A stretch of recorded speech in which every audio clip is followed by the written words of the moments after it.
2011년에 제정된 공익신고자 보호법은 신고자의 비밀 보장과 분리 금지 등을 법적으로 명시하고 있습니다.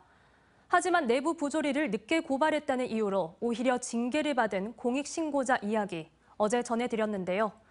이번엔 공익신고자의 신원과 신고 내용이 다른 기관에 유출됐다는 의혹도 나왔습니다. 김단비 기자입니다. 보건복지부 국립소록도병원 공익신고자가 직장 상사를 내부 고발한 건 2022년 10월 31일입니다. 11일이 지나 병원은 신고자와 피신고자를 분리시켰습니다. 그리고 엿새 뒤 조사를 나온 건 국무조정실 공직복무관리관실, 국립소록도병원에 관할하는 보건복지부보다 국무조정실에서 먼저 조사가 시작된 겁니다. 공익신고자가 고발한 내용이 유출됐다고 의심할 수밖에 없는 이유입니다. 저는 제가 신고한 내용을 제가 조사받을 거라는 생각을 전혀 하지를 못했어요. 다른 내용으로 나왔겠지라는 생각을 했는데. 국립소록도병원이 소속된 보건복지부는 지금까지 공익신고 사실조차 모르고 있었습니다. 국무조정실의 통보를 받고 감사에 나섰다는 입장입니다.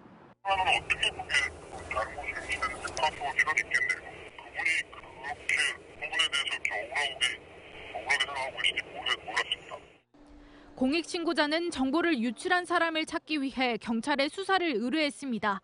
하지만 경찰은 국무조정실이 각 부처의 고위 공무원에 대해 감사를 진행하는 것은 당연한 업무라며 조사를 종결했습니다.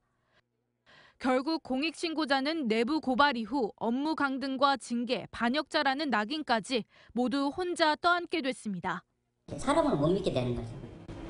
항상 불안하고.